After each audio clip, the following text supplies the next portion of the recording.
Ladies and gentlemen, Mike Pankow from WindyCitySlam.com and host of the Windy City Slam podcast and a special YouTube exclusive interview. Ladies and gentlemen, your new POW Entertainment champion, Moondog Murray. How you doing? Howdy, y'all. What's up? Hey, good to see you, and I'm so happy for you that you won that title. Thank you. I still blows my mind coming home and seeing it in my house and knowing that I'm a heavyweight champion. Now, this past Saturday night over at POW Entertainment Saturday Night Fights, you and Scott Spade had a rematch from You Better Work, and a match you won over there as well. That match was originally supposed to be for the title, and Scott Spade actually had agreed to it. He even mentioned it on the Windy City Slam podcast that, if he wins the title on the 3rd, he will put it up on the 4th, but he decided to do a little bait and switch, and it was a non-title match, but you still proved your worth in that one. You got the win by hook or by crook. You got a little roll up on him, and then you had the big match this past Saturday night, and you actually made him pass out with a sleeper. So how did that feel to go ahead and beat him twice, and the second time to win the title with the sleeper?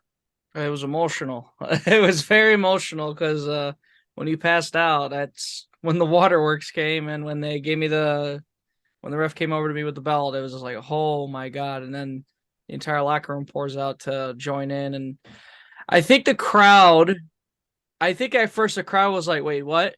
And then when Riccolo gets on the microphone and announces that I won, and then they're like, and again, the fans are like, wait, what? And then like when the whole locker room pours out, that's when everybody stands up and starts applauding, because I think it didn't register with them, because and I had fans straight up say, it goes, I would have totally won had I didn't think you were gonna win, but like, I mean, I think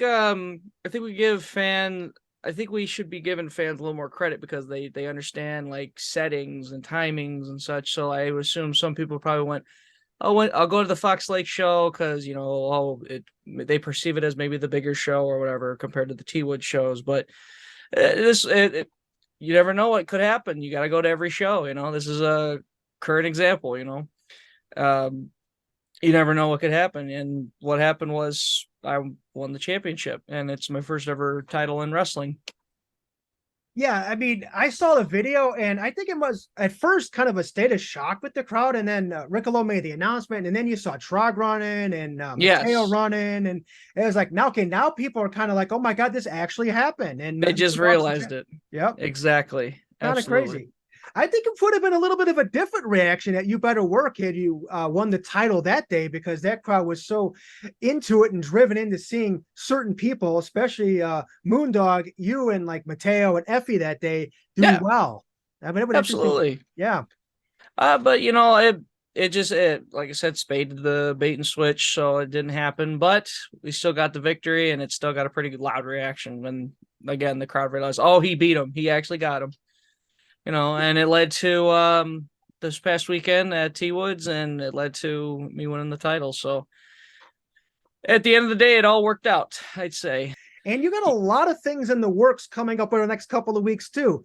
Thursday night, you're going to be at Second Wrestling making your debut, and you're going to be part of this Jason Midas Talent Search Scramble. So go ahead and let me know how that came about. They had a talent, they had a, what do you call that? A casting call online, which is funny because I was literally just going to email them for laughs and giggles just to see what they would say. And then I go on their Twitter to find their email, and I see that post saying a casting call for a scramble match. I was like, oh, okay, well, perfect. So I sent them my stuff.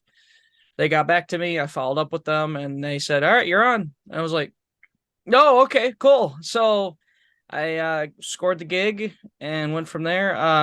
There were some other promotions who did the same thing. They did a casting call, sent them information just to see what would happen, and didn't get any responses for that part. But like, I was kind of like, all right, well, at least I got the second wrestling gig, so that's fine by me.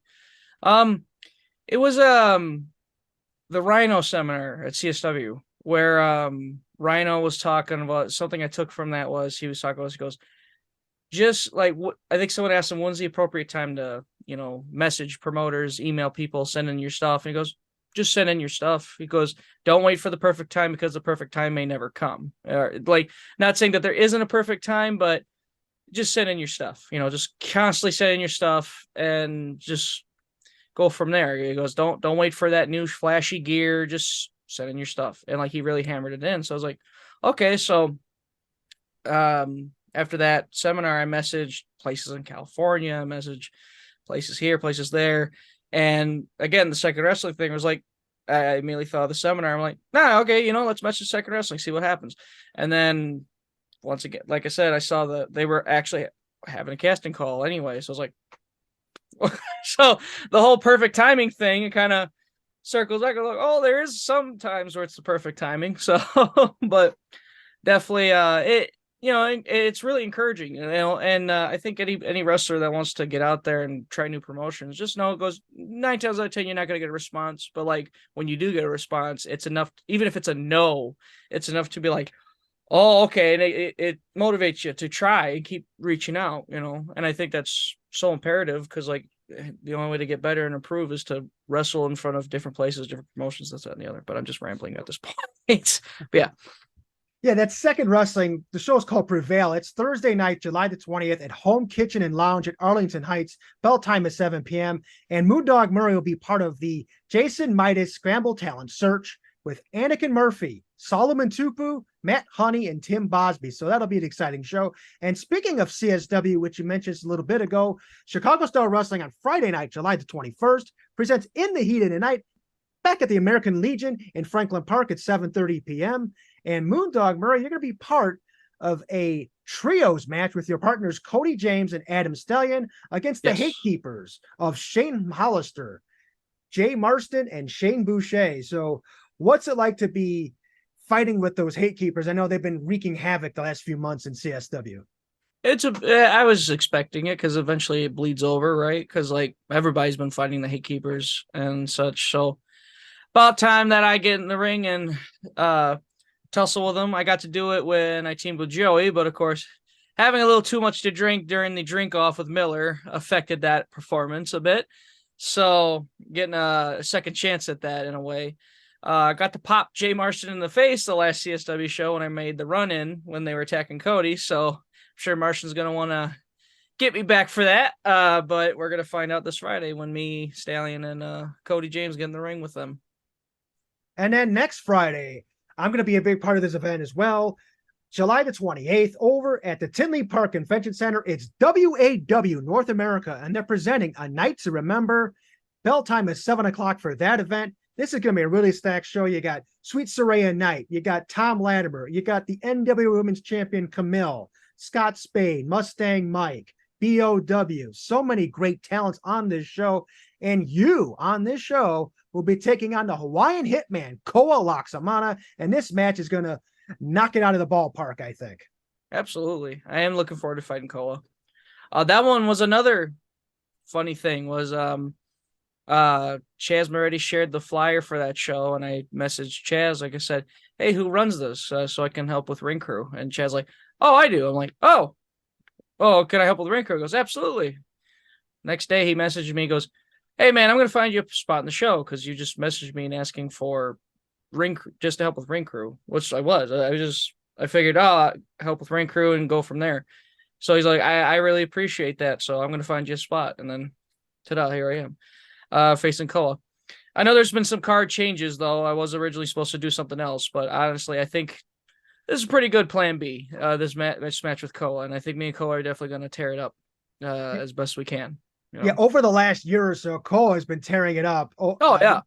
He's kind of made a nice little comeback into the business, and he's on fire. He's been everywhere. He's been at POW. He's been at AAW. He's been in the NWA, Fusion Wrestling, a few other places. And yeah, so awesome to see this. And a good guy, you're a good guy. It's going to be two great professional wrestlers going at it in a fun match. Absolutely. Definitely look forward to that. And what do you think of being part of this big show now that you're on the card fighting Koa? Now you got all this talent all around you too. Definitely looking forward to it. And that was a big thing too. It was like the reason I hit it up because like they had Latimer and Camille and all these other people announced. I think Saraya Nate and at the time blanking on his name, but he was also announced for the show, but he couldn't make it because of visa issues. But like I was like, oh, I gotta get on the show to help out. So to be a part of it, definitely blessed, because like a lot of these, there's names, and there's names that like they, their matches until way later, so they'll sit down and watch some of these matches leading up, and they'll give you critiques, and it's awesome because like I got critiques from like the Beer City Bruiser at a Rockford show. I remember that was so imperative. In fact, he was the one who told me to ditch the singlet and the t-shirt, because for a minute I was wrestling in a shirt and a singlet. And then at JWA, Alex Kane was watching everybody's match and giving us all critiques. So I was like, I think it's imperative to try to get on these shows with names and vets and such who are willing to critique and teach you better. That, presentation wise, it looks nice. Oh look, he's on a show that features this guy from NWA and such. But definitely excited, looking forward to it, and it's an honor to be on the show. Moondog, thank you for joining me so much. Yeah. And you can catch Moondog at various shows over the next couple of weeks, including WAW North America's A Night to Remember, Friday night, July the 28th at the Tinley Park Convention Center. So Moondog, before we let you go ahead and pump yourself up a little bit. Let us know your social media and merchandise and any other events you might be doing. I got shirts on Brainbuster Tees. You can follow me on Twitter at Moondog Murray, Instagram and Facebook, Moondog Greg Murray. I'm on Twitch, Shellshock Network, where you can catch me on streams and such. And other than that, that's about it. You also have a YouTube channel, right? Yeah, Shellshock Network. Yeah, it's pretty much where VODs come. The VODs from the Twitch channel go as well. And there's Moondog Murray on YouTube as well. I have a channel there, and I have a little playlist to compilate all the matches that are on the YouTube and put them in all one place if you want to check out my matches. Moondog, thank you very much. We'll see you down the line. Thank you, Fred.